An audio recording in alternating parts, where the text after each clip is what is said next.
Hey, what's up guys? This is TechSummer talking to you here, and this is my iPhone 14 Pro Max review.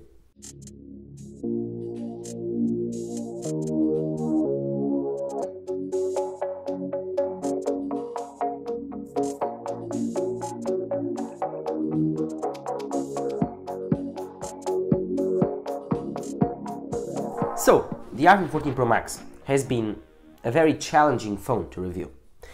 If you don't know, I used the iPhone 13 Pro Max for the last year, and before that I used the iPhone 12 Pro, before that I used the iPhone 8, and before that the iPhone 7, before that the iPhone 6s, and before that the iPhone 5s, before that the iPhone 4. So I've used a lot of phones, and especially a lot of iPhones. But the iPhone 14 Pro Max has been the most challenging iPhone to review for me. Because I do think that the iPhone 14 Pro Max is a good phone. Don't get me wrong, this is the best iPhone ever. But in my opinion, you should skip it if you have an iPhone 13 Pro Max or even an iPhone 12 Pro Max. But first, let me explain why. But before I do not forget to drop a like down below, subscribe to the channel. So, no further ado, let's get started. So, as you know, the iPhone 14 Pro Max is a very controversial phone this year. Although it has several improvements and even a change on the actual design, the iPhone 14 Pro Max, in my opinion, is not as big of a change as the iPhone 13 Pro Max was to the iPhone 12 Pro Max. And that's actually because of the new camera's biggest disappointment, and of course, the dynamic island, which, in my opinion, is not more than a huge gimmick that can make some fanboys upgrade, but even a fanboy myself, it won't make me upgrade.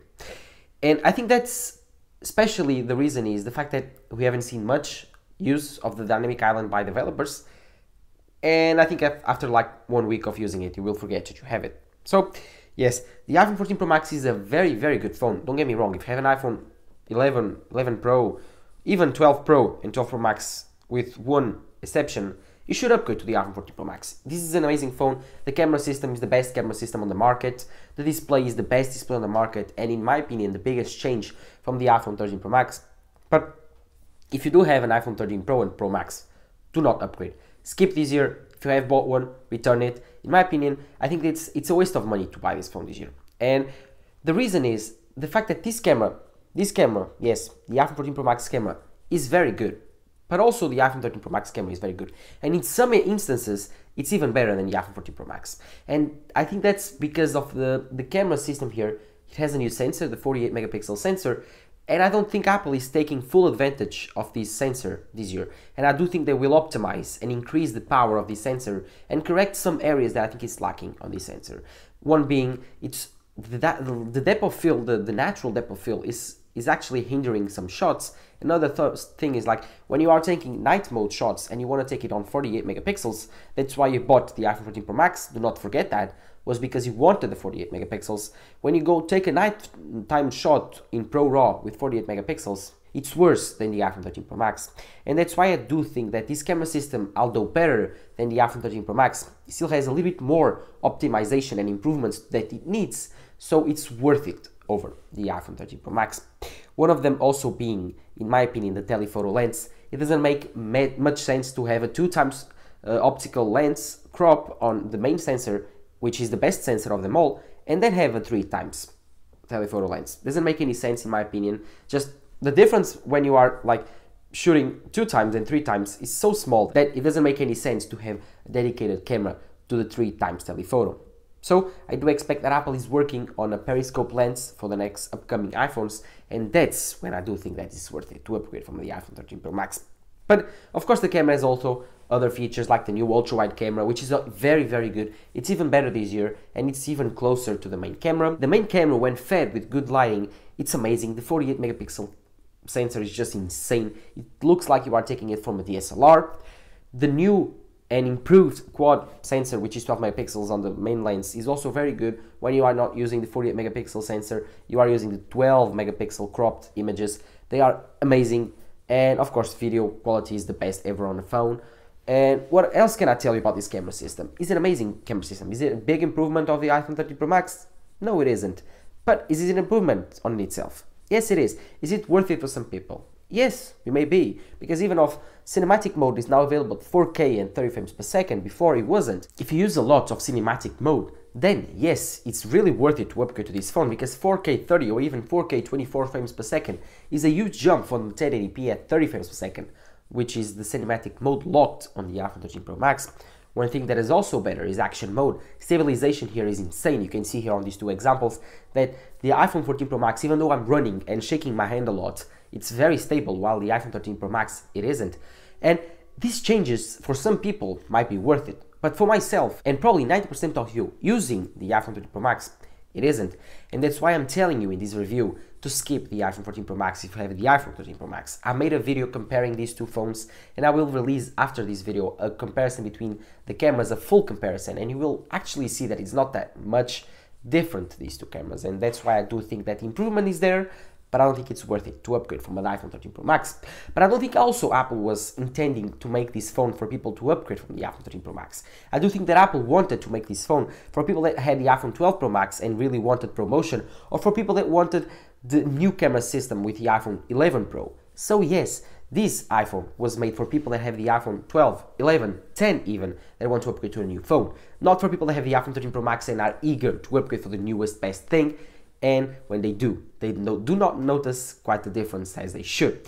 Because, remember this, I just upgraded to the Apple Watch Ultra, came from the Apple Watch Series 4, noticed a huge jump. This is such an innovative product to me from using the Apple Watch Series 4. If I came from the Apple Watch Series 7, would I notice that much of a difference?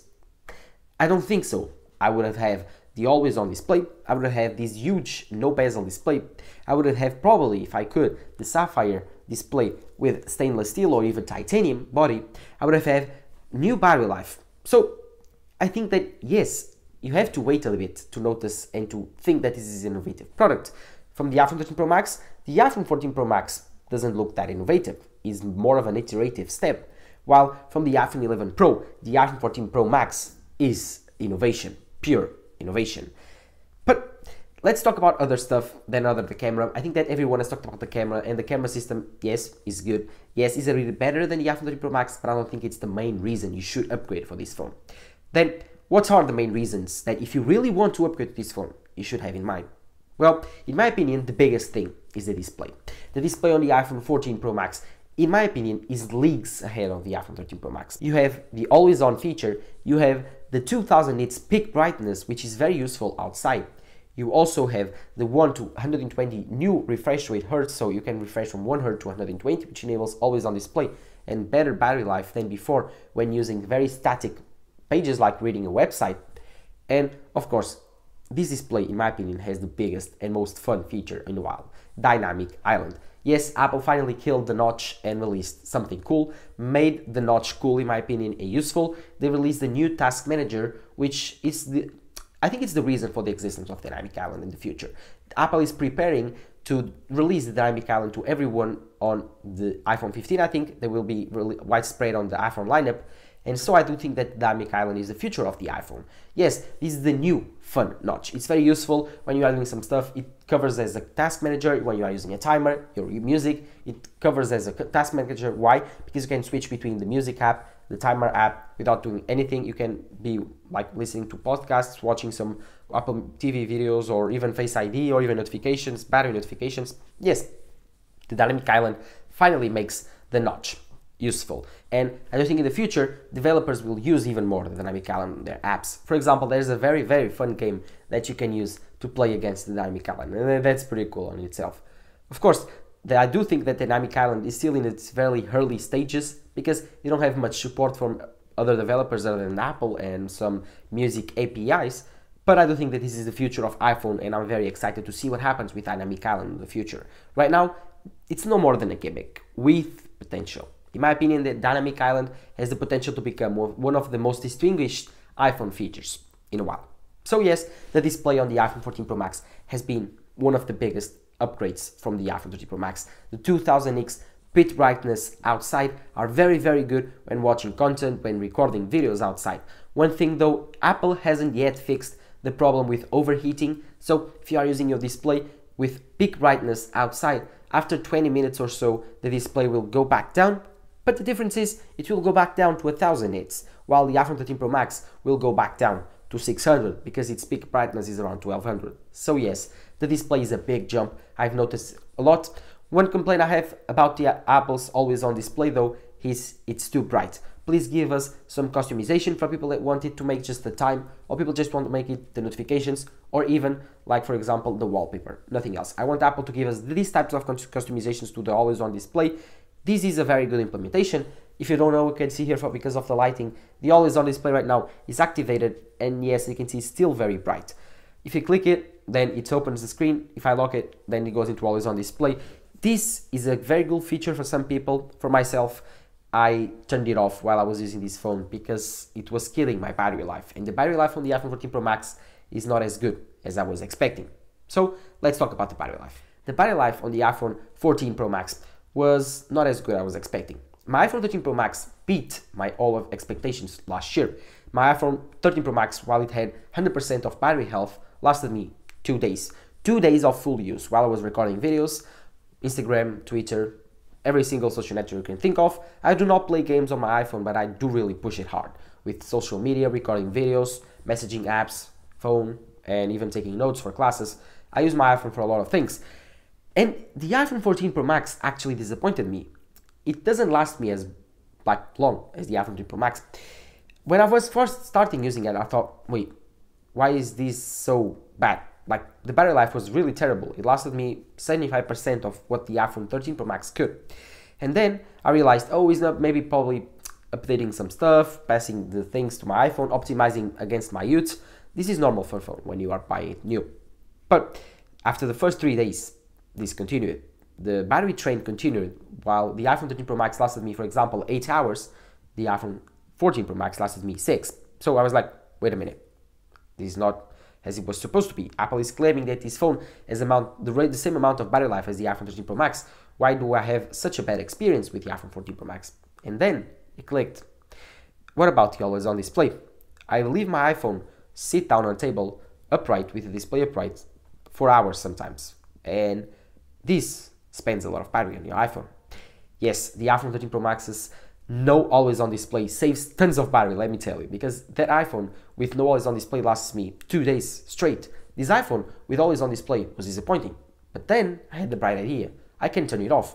I turned it off, and magically it turned into a beast of a phone in terms of battery life. It lasted me as long as the iPhone 13 Pro Max with no always on display. And so I realized, wait, always on display, it's too bright, and in my opinion, it's killing too much battery life. So it's two problems that it's causing. One is annoying, and two, it's killing too much battery. So please, Apple, fix this, because a lot of people will turn off always on display with these battery losses that they are getting. But if you don't really care about always on display, just turn off your always on display and we'll get the same amount of battery life with the iPhone 14 Pro Max that you should use with the iPhone 13 Pro Max. So yes, in terms of battery, it's about the same battery life as the iPhone 13 Pro Max, which is picture perfect, but be just in mind that you have to turn off always on display to get it. If you do turn it on, then expect 25% less battery from the iPhone 14 Pro Max. One thing that Apple told us that were improved was the new A16 chip, but Apple did not compare it against the iPhone 13 Pro Max's A15.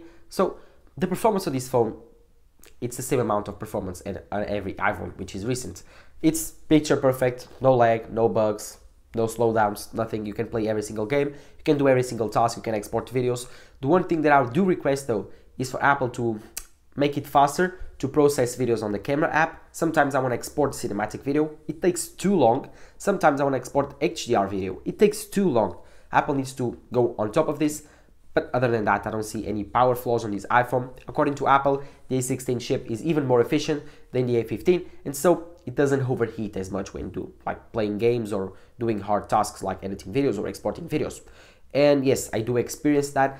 After playing some games, I did experience that this iPhone does not dim the screen as much and does not get as hot and doesn't drop as much frames as the iPhone 13 Pro Max. So yes, I do think that the Apple's A16 chip is more efficient, and according to Apple, they've made this phone thermal design a little bit better. So in terms of performance, it's a very incremental jump.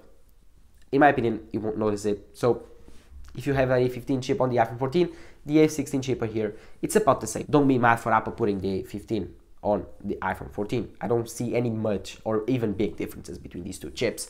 I put the Geekbench results on the iPhone 13 Pro Max versus iPhone 14 Pro Max video. And if you want to know these results right now, it's about 8% better than the iPhone 13 Pro Max in single core and around 14% better on multi-core. So small changes, small gains, and on a very iterative design from the A16 chip, which is actually a 4nm chip, but it only shows on efficiency, not power. Finally, let's talk about the thing that everyone is not talking about, and in my opinion, it's one of the biggest things, which is cellular network and capabilities and speakers. These two alone are one of the biggest jumps on the iPhone in a long time. The speakers on the iPhone 14 Pro Max are very good. They are sleepers because at first time you don't notice it, but if you compare them against the two phones and against last year's iPhone 13 Pro Max, you will see that they are much louder and much fuller. I have the comparison on my iPhone 13 Pro Max versus iPhone 14 Pro Max, and the difference is huge. Hold me close till I get up. Time is barely on our side. I don't wanna waste what's left. The storms we chase are leading us, and love is all we'll ever trust. Yeah, no, I don't wanna waste what's left. And on we'll go,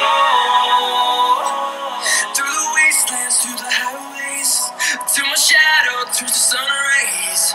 And on we'll go,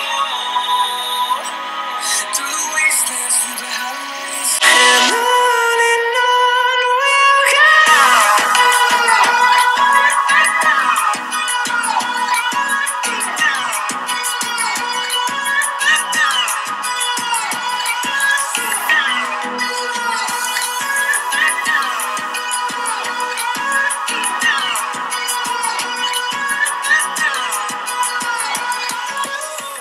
The other thing that is also different is the capabilities on the modems itself. This iPhone is much faster while using LTE in 5G, and it saves much more battery. It's way more efficient doing that. So the battery life here, if you have 5G turned on your iPhone 13 Pro Max, with my current battery health, it completely destroys it. But with the iPhone 14 Pro Max, although it has 100% of battery health, I don't see that issue. So yes, a third generation 5G modem is more efficient than a second generation 5G modem. That's normal. What is not normal is that the speeds is almost twice as fast here sometimes. So that's cool, that's better. It has even better cellular range. So sometimes I have 3 bars there, I have 4 bars here, or sometimes I have 2 bars there and 3 bars here. That's something that you have to deal with. These modems are better, more efficient, they are new generation, and so it's normal that they are a little bit better. But these two things are sleepers on the iPhone 14 Pro Max, the speakers and the modems for the 5G and cellular data. So if that's something very important to you, then together with the display, the cellular data and modem, and the speakers, not talking about the camera, this is actually a big upgrade. If you include the camera, maybe it starts to be somewhat disappointing because the camera should be the biggest thing on the iPhone right now, and it's not as good as it should be, in my opinion. It's very good, don't get me wrong, the ultra wide is way better, and the main camera is way better. Telephoto, kind of disappointing. Let's see what happens on the iPhone 15 Pro Max. And that's the reason why I do not recommend you upgrading from the iPhone 13 Pro Max to the iPhone 14 Pro Max. This phone is very good, do not get me wrong, but I think that on the horizon we have a better camera coming. And let me tell you that, oh, you are telling this every year, wait for the next phone, wait for the next phone. No, you have the latest flagship phone from Apple, not considering the new release. So wait, you have still a very amazing phone that you can hold on for 1 more year. Wait, save your money. We are in a very inflationary environment. We don't know what will happen. So yes, save your money and see. Wait for next year. You still have an amazing phone. I can tell you that. I compare these two. After a week, I almost forgot that I had a new phone. That speaks out how good the iPhone 13 Pro Max was for its time. You still have promotion. You still have a very good and very effective 3-camera array. You still have an incredible design, incredible color if you have the Sierra Blue. You still have the speakers, which are incredible still. And of course, the only downside is the front camera, which is not as good because this now features autofocus, which is actually very effective, while the iPhone 13 Pro Max has some trouble with that. But at the end of the day, I do still think that the iPhone 14 Pro Max is not worth it for people with the iPhone 13 Pro Max. But if you do have an older iPhone like the iPhone 12 Pro Max or even older, I do advise you to upgrade it. I do recommend you going it. It's safe for you to go to buy it. It's a very big upgrade for you because you will have promotion, compounding on that. If you have the iPhone 11 Pro, you will compound promotion with the new design, with 5G, and with the new camera system, which is way more improved on that phone. So yes, you can see that if you wait a little bit more time, the new features will compound on itself, and after a few years it will feel like a huge upgrade. This year, I'm telling you guys, with the iPhone 13 Pro Max, skip this phone. For everyone else, yes, it's a goodbye. It's an iPhone, the best iPhone ever, and in my opinion, the best phone in the world right now. So let me know in the comments down below what you thought about this review. Did you enjoy it? Did you like this new aspect ratio that I'm using on the channel, 2:1? Let me know in the comments down below. And of course, while you're there, do not forget to tell me your thoughts on the iPhone 14 Pro Max. Do you think I was very harsh on this phone, or do you think that I was very on the spot? Let me know in the comments down below all of that. While you're there, do not forget to leave a like, subscribe to the channel, and if you have time, follow me on Twitter and Instagram. This has been Tech Smart talking to you here. Bye.